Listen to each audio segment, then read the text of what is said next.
good, everybody? This is Blaze Reviews, where we're hitting you with all the latest movie reviews, but on a higher level. I'm Kay. And I'm A. And for today's movie review session, we got to take a hit of the latest boxing joint, rolled up nice and tightly by Stephen Capel Jr., and that joint being Creed 2. After years of success and starting a family of his own, and even winning the heavyweight champion, Adonis Creed is on top of the world, but he gets a proposal he can't refuse. The opportunity to fight the man that killed his father. Well, his son at least. But now, with the help of his trainer, Creed has to learn how to manage that anger, or else he'll be stomped down in the ring, just like his father was years ago. So, going to this movie, I know you didn't get to see it and stuff, but were you kind of excited about Creed 2?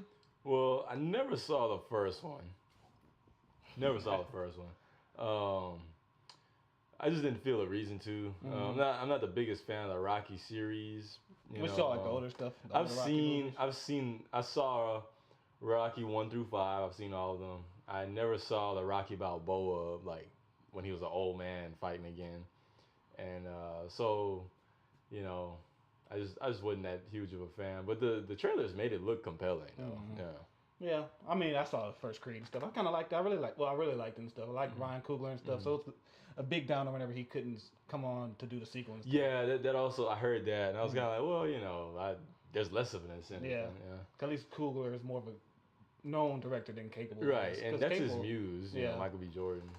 So maybe Capel could do the same thing with Michael B. Jordan that Coogler did for the first one and make Creed 2 a success. Or maybe this is just a downer of a sequel that most boxing movies normally be. Let's find out as we get to all the highs and downers I got from Creed 2 since A-Dot didn't see it. And let's let you know whether it should be a good Blaze to go see this or not. So let's get into some of the highs. So I mean, the first high I got from this movie had to come from Michael B. Jordan, of course, as Adonis Creed. Like in the first movie, I thought he brought like a lot of character and heart to it. Really captured a little bit of the elements that you saw from Apollo and the Rocky movies and stuff, but making his own character and stuff. And that was kind of like his storyline going into that. And I also like the chemistry between him and Tessa Thompson. They really she's always like that good love interest, I guess, character in movies. Sorry to Bother You, she was that solid character. Because she kind of puts in her own twist to all her characters. Right. Well, I mean, she's not just sitting there on the sideline. She's very active, I feel like, with any of her roles. Yeah. So. And that's how I felt like throughout this movie. Like her and Michael B. Jordan really played off each other real well again, like they did in the first one. And a lot of the big emotional parts came from them two together. But you also got like some good emotional stuff from Rocky as well, who's going through like this whole thing about contacting his son and stuff throughout the whole movie, which you think could be a little bit cheesy, but it's actually some of the most... Oh, Rocky contacting his own son. Yeah, his own son. Like he hadn't talked to him for like years or something. And it's like you really felt like bad for him and stuff. Because you're like, I kind of understand why you don't talk to him and stuff, but I kind of wish you would talk to your son. And then like him being the emotional figure that Michael B. Jordan character kind of looks up to and stuff. Right. I thought that felt right. Well, I saw some clips from the first film between Rocky and Creed, Adonis, and I'm like, man, like this is some good stuff right here. Yeah, I saw a lot of that in the movie and stuff. Like they joke around a lot too. You get like good humor between the two of them. Okay. Then like another good high I got from it, I think came from, I guess Capel was his direction of some of the stuff in there. Like the fight scenes I thought was well choreographed and stuff. They really made you feel like they were actually fighting and stuff. Well, they might have brought on some of those same stunt guys and stuff from the first one. And that got to do with like the stunts and like, even the sound design. Like it really made you feel like every time somebody got punched in the face, like you were getting punched in the face. You felt it, yeah. Like, God damn, them ribs really do hurt. I did see the choreography and the breakdown of the fight scene from the first Creed. And I agree with you on the sound design. So with that stuff, that was all built very nicely and stuff. But now we get into some of the downers I got from the movie. Boo this man! Like, the one thing about getting into a big fight, like the build up to the fight, the promotion of the fight, what leads up to the fight that makes me want to care about the fight. This movie failed on like, all that level. Like, the whole story plot is like super thin. Like, going to the trailers and stuff, I'm like, okay, Adonis gonna be fighting the guy who killed his father, well, his son. It's gonna be an emotional thing. I wonder how they're gonna build to it. Oh, that's really the only reason they're fighting is because his dad killed your dad in the ring. Yeah.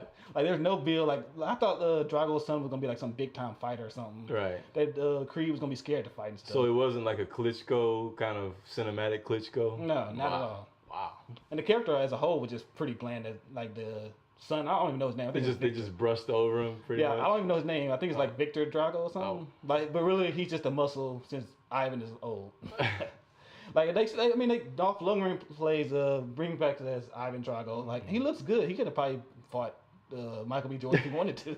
It would have made more sense than having a son who has no bone in this fight at all, fighting him for no reason. Really did, yeah, that's true.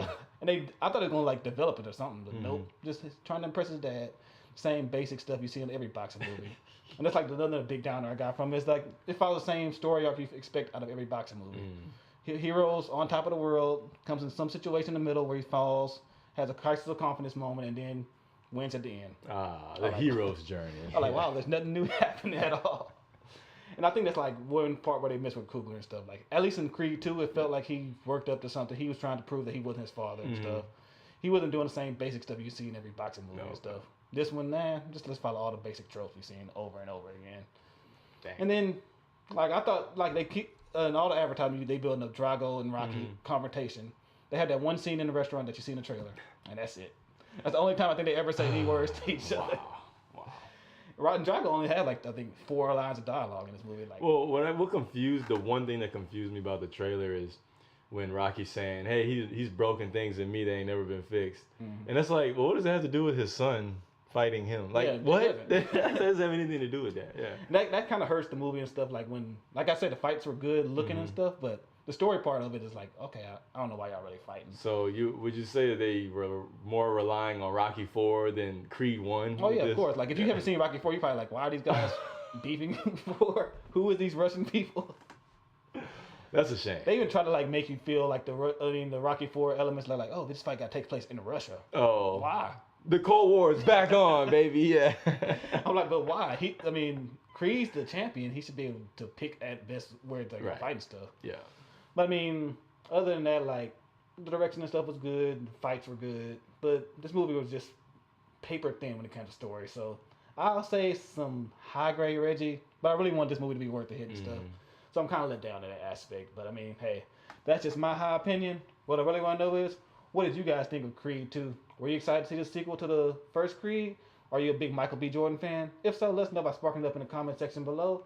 And make sure you hit that like button here if you like what we're doing here. I'm Kay. And I'm A.Rick. And hey, if you haven't done so already, make sure you hit that subscribe button. Join the Blaze crew, where we always get high off movies. And always remember, blaze it.